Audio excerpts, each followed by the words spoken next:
Hello everyone, welcome to my YouTube channel. आज हम study करेंगे टाइप्स ऑफ एड्जॉर्प्शन।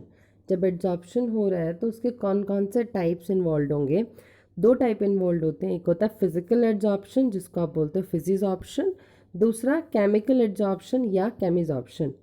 जब भी आपके पास कोई भी गैसेस के मॉलिक्यूल्स या गैसेस के एटम्स किसी सॉलिड के सरफेस पे आके एड्जॉर्ब्ड होंगे, तो उस टाइम पे अगर इन दोनों के बीच में जो फोर्सेस ऑफ अट्रैक्शन है वो वीक वंडरवॉल फोर्सेस होगी, तो उसको हम नाम देंगे फिजिकल एड्जॉर्प्शन या फिजिजॉर्प्शन। और अगर आपके पास जो गैस मॉलिक्यूल्स हैं और सॉलिड सरफेस के बीच में जो फोर्स ऑफ अट्रैक्शन है वो केमिकल बॉन्ड्स इन्वॉल्व हो रहे हैं उस टाइम पे, तो उसको हम नाम देंगे केमिकल एड्जॉर्प्शन या फिर केमिजॉर्प्शन। अब केमिकल बॉन्ड्स जो है वो आयनिक भी हो सकते हैं और कोवलेंट भी हो सकते हैं।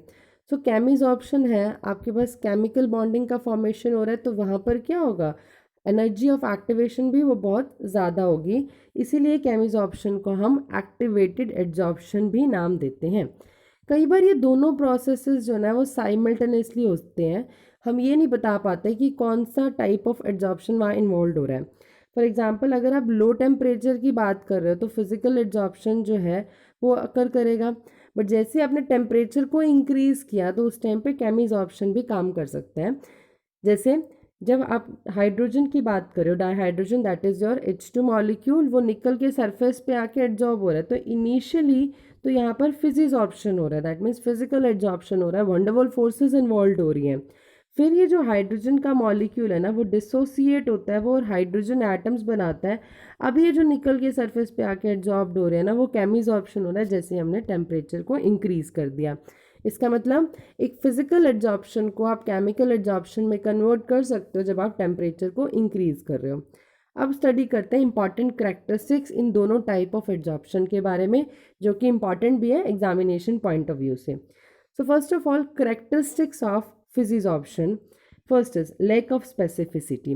देखिए कोई भी स्पेसिफिक यहाँ पर गैस आके एड्जॉर्ब नहीं होगी, क्योंकि हमें पता है फिजिकल एड्जॉर्प्शन में वंडरवॉल फोर्सेस इन्वॉल्व हो रही हैं, और वंडरवॉल फोर्सेस से तो कोई भी गैस आके इजीली सॉलिड के सरफेस पे एड्जॉर्ब्ड हो सकती है, इसीलिए यहाँ पर कोई भी ऐसा नहीं है हम पर्टिकुलर या स्पेसिफिक गैस ही बताएंगे कि ये वाली गैस ही किसी पर्टिकुलर सॉलिड के सरफेस पे आके एड्जॉर्ब्ड होगी, ऐसा कुछ भी नहीं होने वाला, क्योंकि यहाँ वंडरवॉल फोर्सेस हैं जो कि इन्वर्सिबल फोर्सेस होती हैं।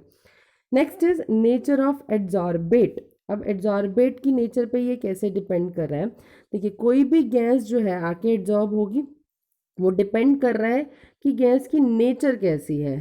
क्लियर। अगर आपके पास इजीली लिक्विफेबल गैसेस हैं, मतलब ऐसी गैस जिसको हम इजीली लिक्विफाई कर सकते हैं, उस गैस का क्या होता है, क्रिटिकल टेम्परेचर ज़्यादा होता है। जिस गैस को हम इजीली लिक्विफाई कर सकते हैं उस गैस का क्रिटिकल टेम्परेचर क्या होगा, ज़्यादा होगा, और वो गैस ज़्यादा रेडिली एड्जॉर्ब्ड होगी। क्यों? क्योंकि क्रिटिकल टेम्परेचर के पास वंडरवॉल फोर्सेस जो है वो बहुत ही स्ट्रांग होती हैं। तो आपने मान लिया 1 ग्राम एक्टिवेटेड चारकोल आप ले रहे हो, उस पर गैसेस ने आके एड्जॉर्ब होना है, तो हम देखते हैं कि कौन सी गैस जो है इजीली एड्जॉर्ब होगी। सपोज सल्फर डाइऑक्साइड की बात करते हैं, इसका जो क्रिटिकल टेम्परेचर है वो है 630 केल्विन। मीथेन की बात करते हैं, इसका जो क्रिटिकल टेम्परेचर है वो है 190 केल्विन। और अगर हम डाईहाइड्रोजन की बात करते हैं और उसका पर्टिकुलर 4.5 ml हम लेके चल रहे हैं, तो इसका क्रिटिकल टेम्परेचर है 33 केल्विन। तो इन तीनों गैस में से कौन सी गैस इजीली एड्जॉर्ब्ड होगी वो कैसे पता चलेगा, जिसका क्रिटिकल टेम्परेचर ज़्यादा वो इजीली एड्जॉर्ब्ड होगी। दैट मीन्स सल्फर डाइऑक्साइड सबसे इजीली एड्जॉर्ब्ड होगी, और हाइड्रोजन जो है वो बहुत ही लेट एड्जॉर्ब होगी। क्लियर।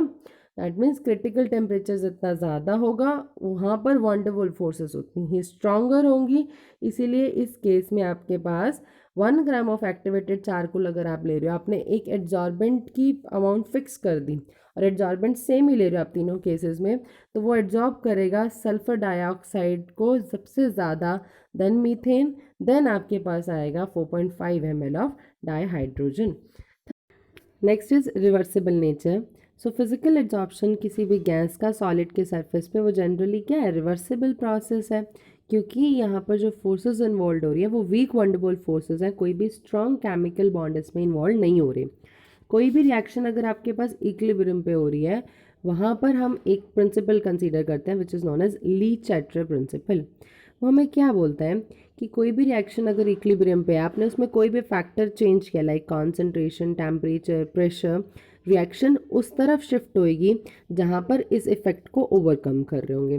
मान लीजिए आपने प्रेशर को बढ़ाया तो रिएक्शन उस तरफ शिफ्ट होएगी जहाँ पर प्रेशर डिक्रीज हो रहा होगा, सो दैट रिएक्शन वापस से इक्विलिब्रियम पे आके मेंटेन्ड हो जाए।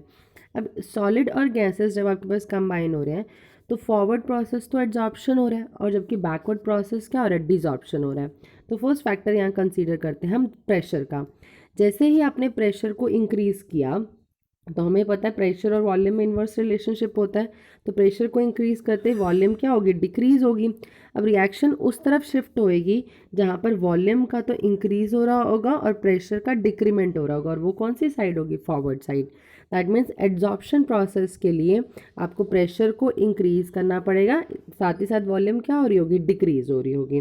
और डिसॉर्प्शन प्रोसेस के लिए आप क्या करोगे, प्रेशर को डिक्रीज़ करोगे सो दैट वहाँ पर वॉल्यूम क्या हो रही होगी, उस टाइम पे इंक्रीज़ हो रही होगी। क्लियर। सो हम टेम्परेचर का इफेक्ट समझते हैं इस रिएक्शन पे। देखिए टेम्परेचर को समझने के लिए हमें सबसे पहले हीट पे जाना पड़ेगा। जब भी आप रिएक्टेंट से प्रोडक्ट बनाने की कोशिश कर रहे हो, दैट मीन्स कोई रिएक्शन हो रही है, तो उस टाइम पे रिएक्टेंट के बॉन्ड टूट रहे होंगे और प्रोडक्ट के बॉन्ड फॉर्मेशन हो रही होगी। रिएक्टेंट के बॉन्ड ब्रेक होंगे तभी तो प्रोडक्ट के बॉन्ड फॉर्म होंगे। तो रिएक्टेंट के बॉन्ड को तोड़ने के लिए हमें एनर्जी देनी पड़ती है, जबकि कोई न्यू बॉन्ड फॉर्मेशन होता है तो उस टाइम पे एनर्जी रिलीज होती है। क्लियर। तो जिस केस में आपके पास energy in the form of heat release हो रही है, तो उस केस में हो क्या रहा होगा, मान लीजिए आपको रिएक्टेंट के बॉन्ड को तोड़ने के लिए 5 किलो जूल ऑफ एनर्जी चाहिए थी और प्रोडक्ट के जो बॉन्ड फॉर्मेशन हो रही है उस टाइम पे 7 kilo joule of energy release हो रही है। यहाँ तो सिर्फ 5 यूज़ हुई 7 में से, तो बची हुई जो एनर्जी है वो as a form of heat क्या होगी, रिलीज हो जाएगी। क्लियर। तो रिएक्टेंट के बॉन्ड को जब भी हमने तोड़ना है तो एनर्जी क्या होगी, देनी पड़ेगी, किसी चीज़ को ब्रेक करने के लिए एनर्जी देनी पड़ेगी, और कोई भी नई चीज़ बन रही होगी तो एनर्जी रिलीज हो रही होगी। तो मान लिया हमने कि रिएक्टेंट के बॉन्ड को तोड़ने के लिए हमें 5 किलो जूल पर मोल एनर्जी जो है वो देनी पड़ी, और प्रोडक्ट का जैसे ही बॉन्ड फॉर्मेशन होगा तो 7 kilo joule per mole of energy जो है रिलीज हो रही होगी। तो यहाँ तो 5 यूज़ हुई, तो एक्स्ट्रा एनर्जी जो है इन द फॉर्म ऑफ हीट वो क्या होगी, निकल जाएगी। अब देखते हैं इसी रिएक्शन में टेम्परेचर को अगर आप इंक्रीज़ करते हो, रिएक्शन उस तरफ शिफ्ट होएगी जहाँ पर टेम्परेचर डिक्रीज़ हो रहा होगा या फिर जहाँ पर एनर्जी डिक्रीज़ हो रही होगी, तो रिएक्शन किस तरफ जाएगी, बैकवर्ड डायरेक्शन में। और अगर आपने टेम्परेचर को डिक्रीज़ किया तो रिएक्शन उस तरफ शिफ्ट होगी जिधर टेम्परेचर इंक्रीज़ हो रहा होगा, दैट मीन्स एनर्जी जो है इंक्रीज़ हो रही होगी in the case of forward direction. Clear. That means physical adsorption की जब आप बात कर रहे हो, और एड्जॉर्प्शन प्रोसेस जो है इफेक्टिव बनाने के लिए आपको दो कंडीशन को फॉलो करना पड़ेगा।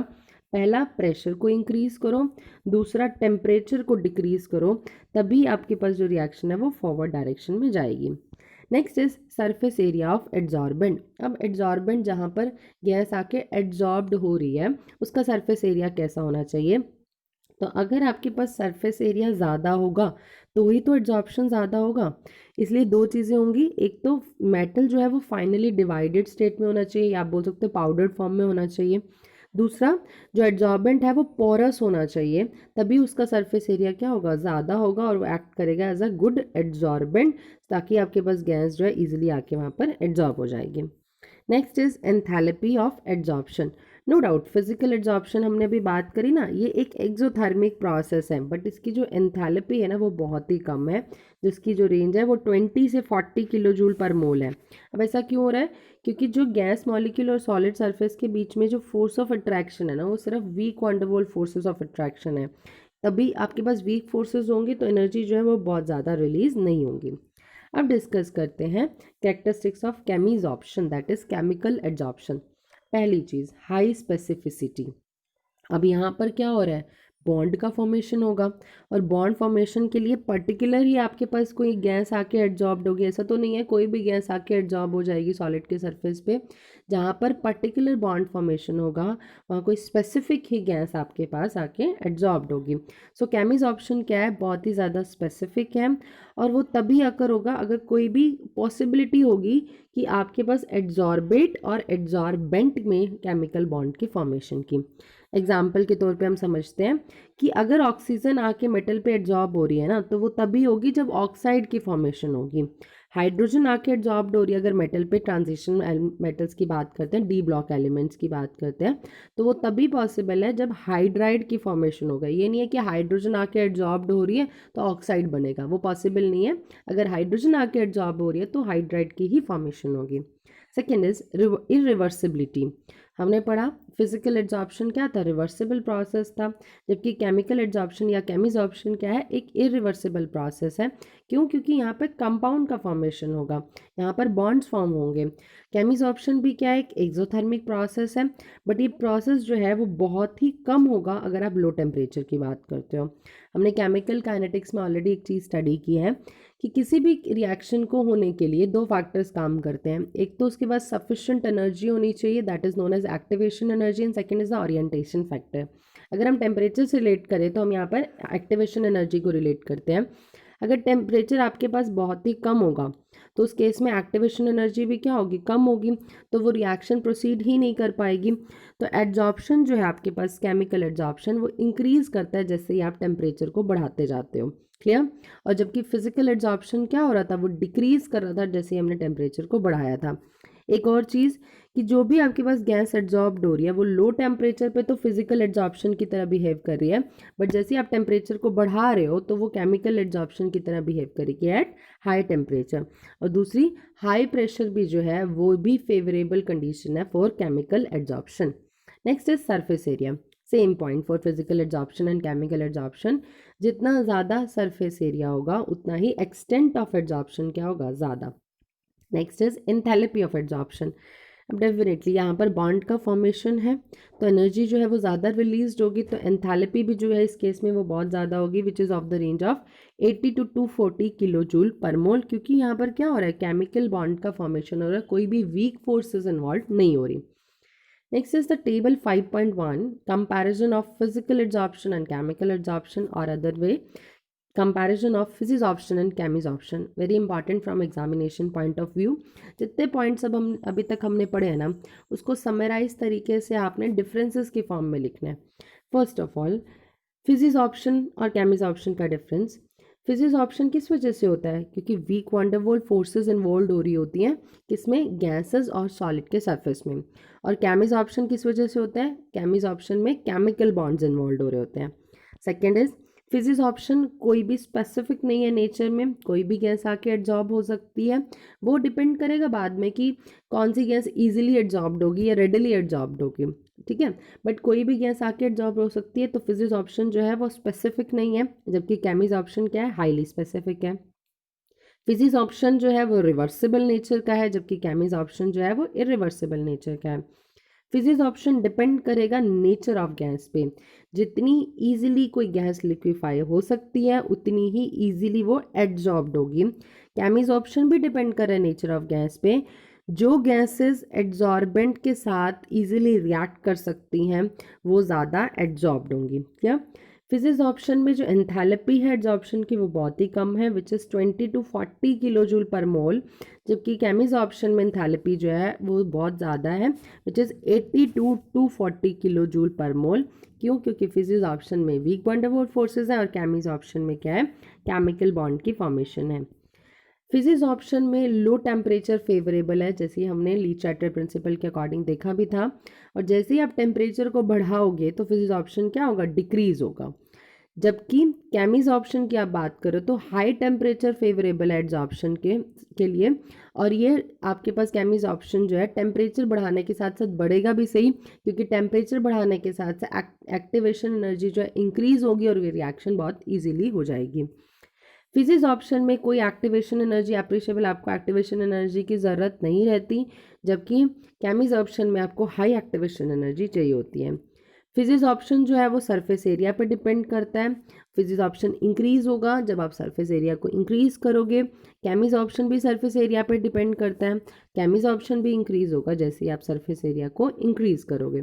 एक लास्ट पॉइंट जो कि इंपॉर्टेंट भी है, फिजिसॉर्प्शन जो है उसमें मल्टी मॉलिक्यूलर लेयर्स बनेंगी एड्जॉर्बेंट के सरफेस पे हाई प्रेशर में। देखिए कोई भी आपके पास एड्जॉर्बेंट का सरफेस है, एड्जॉर्बेंट का मतलब क्या होता है, जहाँ पर कोई चीज़ आके एड्जॉर्ब्ड हो रही होती है। तो जैसे आपने प्रेशर इंक्रीज किया तो गैसेस आके एड्जॉर्ब्ड होती जाएंगी और ये लेयर्स बनाती जाएंगी।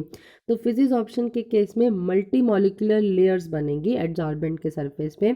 जबकि केमिसॉर्प्शन में हो क्या रहा है, कोई भी चीज़ आके एड्जॉर्ब होगी तो वो बॉन्ड का फॉर्मेशन करेगी।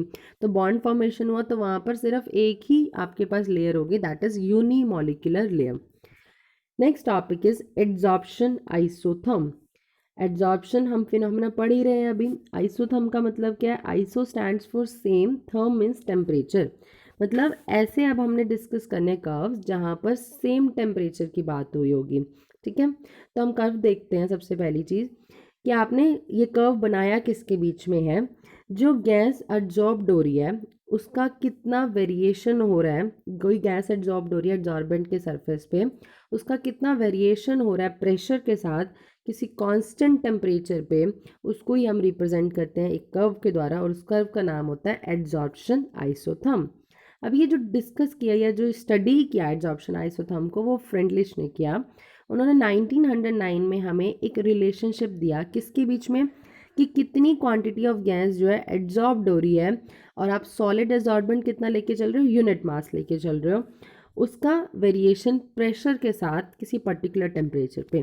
ध्यान से देखिए, हमने लिखा x by m, x stands for कि कितने मास ऑफ गैस एड्जॉर्ब्ड हो रही है, और m क्या लिया हमने, मास ऑफ एड्जॉर्बेंट। तो कितनी गैस एड्जॉर्ब्ड हो रही है यूनिट मास ऑफ एड्जॉर्बेंट में, उसका जो वेरिएशन है किसके साथ, प्रेशर के साथ किसी पर्टिकुलर टेम्परेचर पे या कांस्टेंट टेम्परेचर पे हमने बात की।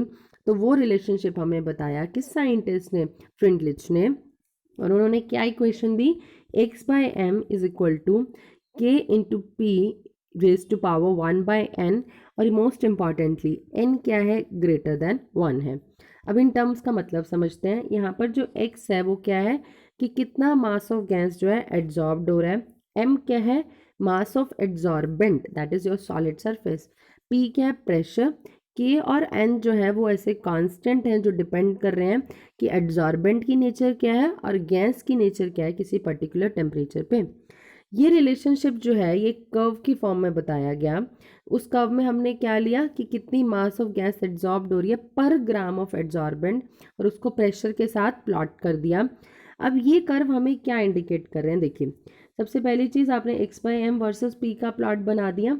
तो ये कर्व हमें क्या इंडिकेट कर रहे हैं, आपने कोई भी पर्टिकुलर प्रेशर की बात करो, मान लीजिए हमने ये वाला प्रेशर ले लिया, तीनों टेम्परेचर्स के लिए ये वाला प्रेशर ले लिया। अच्छा एक चीज़ और ध्यान रखिएगा, हम बोल रहे हैं ना टेम्परेचर कांस्टेंट है तो कर्व बनाया। तो देखिए पहला कर्व है 273 पे, अगर आप केल्विन पे बना रहे हो तो ये वाला कर्व आ रहा है। इस पूरे कर्व में जो टेम्परेचर है वो 273 केल्विन ही रह रहा है। दूसरा कर्व जो है आपके पास वो 244 केल्विन पे बन रहा है। इस पूरे कर्व में टेम्परेचर कांस्टेंट रह रहा है। थर्ड कर्व है 195 केल्विन, अगेन इस पूरे कर्व में जो टेम्परेचर है वो कांस्टेंट रह रहा है। अब हम कंपेयर कर रहे हैं इन तीनों कर्व्स को। किसी एक पर्टिकुलर प्रेशर पे अगर आप बात करते हो तो x बाई एम की वैल्यू देखिए सबसे कम और सबसे ज़्यादा किसके लिए होगी। मान लीजिए हमने ये वाली प्रेशर की लाइन ले ली, we have consider this pressure line. तो इसमें x बाई एम की वैल्यू जो है वो सबसे कम किसके लिए होगी, जिसका टेम्परेचर सबसे ज़्यादा आ रहा है। 273 केल्विन के लिए x बाई एम की वैल्यू सबसे कम है। तो वही चीज़ ये बोलते हैं कि ये कब हमें ये इंडिकेट कर रहे हैं कि किसी फिक्स्ड प्रेशर पे आपके पास फिजिकल एड्जॉर्प्शन जो है वो डिक्रीज करता जाएगा जैसे जैसे आप टेम्परेचर को इंक्रीज करते जाओगे। जैसे हमने टेम्परेचर को बढ़ाया तो फिजिकल एड्जॉर्प्शन क्या हो रहा है, वो डिक्रीज हो रहा है। x बाई एम हमें क्या बता रहा है, एड्जॉर्प्शन के बारे में ही तो बता रहा है ना। क्लियर। तो ये कर्व्स जो है वो सैचुरेशन पॉइंट अप्रोच करते हैं कब, जब आप हाई प्रेशर्स की बात करते हो। अब हमने इसको कंपेयर करना है स्ट्रेट लाइन इक्वेशन से। उसके लिए हम क्या करते हैं, लॉग अप्लाई करते हैं दोनों तरफ। तो क्या बन गया, लॉग x बाई एम। अब इसका लिए लॉग पूरा k into P raise to power 1/n। ठीक है, तो ये क्या हो गया, log a into log b क्या होगा, log a plus log b, that is log p raise to power 1/n। और एक और प्रॉपर्टी हमने पढ़ी है ऑलरेडी जब लॉग और एंटी लॉग को डिस्कस किया था, log a raise to power m क्या बनेगा, m लॉग a। तो हमने क्या लिखा, log k plus 1/n log of p, यही चीज़ हमने यहाँ मेंशन की है। Log of x by M is equal to log k plus 1/n log of p। अगर हम इस इक्वेशन को स्ट्रेट लाइन इक्वेशन से कंपेयर करें तो it is of the form of y is equal to c plus m x. एक straight line equation है जिसके कुछ इंटरसेप्ट है which is equal to c. तो y एक्सिस पे क्या आएगा log x by m, x axis पे क्या आएगा log p, स्लोप क्या होगा 1 बाय n, इंटरसेप्ट क्या होगी log k। तो हमने ये स्ट्रेट लाइन इक्वेशन से हेल्प से ये ग्राफ बनाया। अब देखिए जो आपके पास ये क्या होगा log k इंटरसेप्ट होगी इस कर्व का या इस लाइन का जो स्लोप है वो 1 बाय n आ गया। तो जैसे ही हमें ये ग्राफ बनाया हमने बोला कि फ्रेंडलिच लॉ जो है वो वैलिड है भी या नहीं है, उसके लिए हमने क्या किया, जो 5.1 इक्वेशन है उसका लॉग ले लिया और उसको स्ट्रेट लाइन इक्वेशन से कंपेयर किया कि अगर एक स्ट्रेट लाइन कर्व बन रहा है दैट मीन्स जो फ्रेंडलिच लॉ है वो वैलिड है। क्लियर। उसके बाद फ्रेंडलिच आइसोथर्म ने जो एड्जॉर्प्शन का बिहेवियर है वो एक अप्रॉक्सीमेट मैनर में बताया। जो 1/n ये फैक्टर आप लेके चल रहे हो ना, दिस इज़ 1/n, इसकी जो वैल्यू है वो किसके बीच में हो सकती है, 0 से 1 के बीच में हो सकती है और प्रोबेबल रेंज जो रहेगी वो 0.1 से 0.5 के बीच में। सो इक्वेशन जो 5.2 है वो लिमिटेड रेंज ऑफ प्रेशर के लिए वैलिड है। अब हम देखते हैं कुछ कंडीशंस। जब 1/n की वैल्यू जो है वो 0 हो गई तो हमें पता है x/m किसके बराबर था, k into P raise to power 1/n। अब इसकी वैल्यू तो 0 होगी, that means something raise to power 0 is equal to 1। So x/m किसके बराबर आ गया, k के बराबर, दैट इज़ योर कांस्टेंट। इसका मतलब एड्जॉर्प्शन जो है इस केस में प्रेशर से इंडिपेंडेंट हो जाएगा। दूसरा केस लेते हैं जब 1/n की वैल्यू जो है वो 1 हो जाएगी, प्रेशर की पावर 1, दैट मीन्स x/m किसके बराबर आ जाएगा, k इंटू पी। अब ये क्या है, कांस्टेंट है, इसको उठा के हम प्रोपोर्शनलिटी का साइन भी यूज़ कर सकते हैं। So x/m is directly proportional to p। इसका मतलब एड्जॉर्प्शन जो है इस केस में वो वेरी कर रहा है डायरेक्टली किसके साथ, प्रेशर के साथ। अब ये जो दोनों कंडीशंस हैं ये एक्सपेरिमेंटल रिजल्ट्स ने तो सपोर्ट की, जब हमने एक्सपेरिमेंटली काम किया तो ये कंडीशंस जो है दोनों सेटिस्फाइड हुई। तो एक्सपेरिमेंटल आइसोथर्म जो हमने जब एक्सपेरिमेंटली इस आइसोथर्म को स्टडी किया तो ये देखा कि ये सैचुरेशन हमेशा हाई प्रेशर पे आ ही रहा था, बट ऐसा तो फ्रेंडलिच ने नहीं बोला। इसका मतलब ये चीज़ जो है फ्रेंडलिच एड्जॉर्प्शन आइसोथर्म नहीं एक्सप्लेन कर पाया, इसलिए जो फ्रेंडलिच का आइसोथर्म था वो हाई प्रेशर पे आके फेल हो गया। Clear. Next is adsorption from solution phase. अब सॉलिड, अभी तक सॉलिड सरफेस पे क्या हो रहा था, गैसेस आके एड्जॉर्ब हो रही थी। अब सॉलिड्स क्या कर सकते हैं, जो सॉल्यूशन में सॉल्यूट प्रेजेंट है उसको भी एड्जॉर्ब कर सकते हैं। सॉल्यूशन है उसमें क्या होगा, सॉल्यूट होगा और सॉल्वेंट होगा। तो सॉलिड जो है, जो सॉल्यूशन में सॉल्यूट प्रेजेंट है उसको भी आके इजीली एड्जॉर्ब कर सकते हैं। जब आपने एसिटिक एसिड का सॉल्यूशन लिया वाटर में और उसको चारकोल के साथ शेक किया, हमें पता है चारकोल क्या एक गुड एड्जॉर्बेंट है, वो किसी भी चीज़ को अपने सरफेस पे इजीली एड्जॉर्ब कर लेता है। तो आप क्या एनालाइज करते हो कि एसिड का कुछ पार्ट जो है वो एड्जॉर्ब्ड हो गया चारकोल पे। अब देखिए एसिटिक एसिड था वाटर में, तो एसिटिक एसिड कैसे काम करोगे, एज अ सॉल्यूट, और वाटर कैसे काम करोगे, एज अ सॉल्वेंट। तो जब आपने इसको शेक किया चारकोल से तो चारकोल के सरफेस पे आके क्या होगा, कुछ पार्ट ऑफ एसिड जो है एड्जॉर्ब्ड हो गया।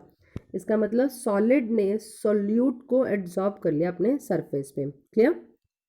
और जो हमें ये पता कैसे चला कि एसिटिक एसिड जो है एड्जॉर्ब्ड हुआ चारकोल के सरफेस पे, क्योंकि जो एसिड की कॉन्सेंट्रेशन थी ना सॉल्यूशन में वो डिक्रीज हो गई थी। और एग्जांपल्स करते हैं, लिटमस सॉल्यूशन को जब आप शेक करते हो चारकोल के साथ तो वो कलरलेस हो जाता है। लिटमस सॉल्यूशन ऑलरेडी कलर्ड होता है, बट जैसे ही आप उसको चारकोल के साथ शेक करते हो तो वो क्या होता है, कलरलेस हो जाता है। थर्ड केस देखते हैं, जब मैग्नीशियम हाइड्रोक्साइड की आप बात कर रहे हो उसके प्रेसिपिटेट का फॉर्मेशन हो रहा है, तो जब आप उसके प्रेसिपिटेट का फॉर्मेशन कर रहे हो किस रिएजेंट की प्रेजेंस में, मैग्नीशियम रिएजेंट की प्रेजेंस में, तो ये जो मैग्नीशियम हाइड्रोक्साइड के प्रेसिपिटेट हैं ये ब्लू कलर अटेन कर लेते हैं।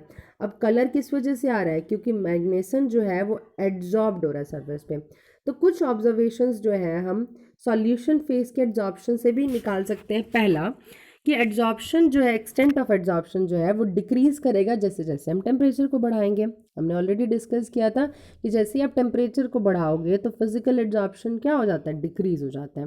Next is adsorption, extent of adsorption जो है वो इंक्रीज करता जाएगा, दैट मीन्स जो सॉल्यूट है वो ज़्यादा एड्जॉर्ब्ड होता जाएगा सॉलिड के सरफेस पे। कब, जब आपके पास उस सॉलिड का जो सरफेस एरिया है वो ज़्यादा होगा। Clear. Next, so extent of adsorption depend करेगा सॉल्यूट की क्या कॉन्सेंट्रेशन है सॉल्यूशन के अंदर। नेक्स्ट इज एड्जॉर्प्शन की कितना एक्सटेंट तक होगा, ये इस चीज़ पे भी डिपेंड करेगा कि एड्जॉर्बेंट और एड्जॉर्बेट की जो नेचर है वो कैसी है।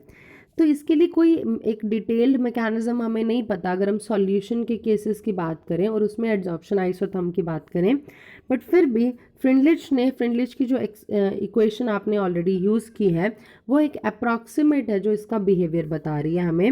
अब होगा क्या उस इक्वेशन में, इंस्टेड ऑफ प्रेशर आप क्या लोगे, कॉन्सेंट्रेशन लोगे, क्योंकि यहाँ सॉल्यूशन की बात है। तो इक्वेशन क्या आती है, x by M is equal to K into P raise to power 1/n। अब यहाँ सॉल्यूशन है तो ये क्या होगा, k into c raise to power 1/n। और c क्या है यहाँ पर, इक्विलिब्रियम कॉन्सेंट्रेशन है। दैट मीन्स जब एड्जॉर्प्शन आपके पास कंप्लीट हो जाएगा उस टाइम पे उस इक्विलिब्रियम पे जो कॉन्सेंट्रेशन आएगी वही वैल्यू क्या है, c की है। जब आप इसका लॉग लोगे अगेन क्या होगा, log x by M is equal to log k plus 1/n log c। इसका अगर हम प्लॉट ड्रॉ करते हैं, क्या प्लॉट बनेगा, ये log of x by m होगा वर्सेस लॉग c का प्लॉट होगा। This is your log k और इस लाइन का जो इंटरसेप्ट स्लोप होगा वो कितना होगा, 1/n। ये क्या हो गया, log k is a intercept. तो जैसे ही आपने इस लाइन का प्लॉट ड्रॉ किया स्ट्रेट लाइन इक्वेशन का, अगर वो एक स्ट्रेट लाइन आती है तो हमें ये पता चलेगा कि जो फ्रिंडलिच का एड्जॉर्प्शन आइसोथर्म है वो एक्यूरेट है सॉल्यूशन के केसेस में।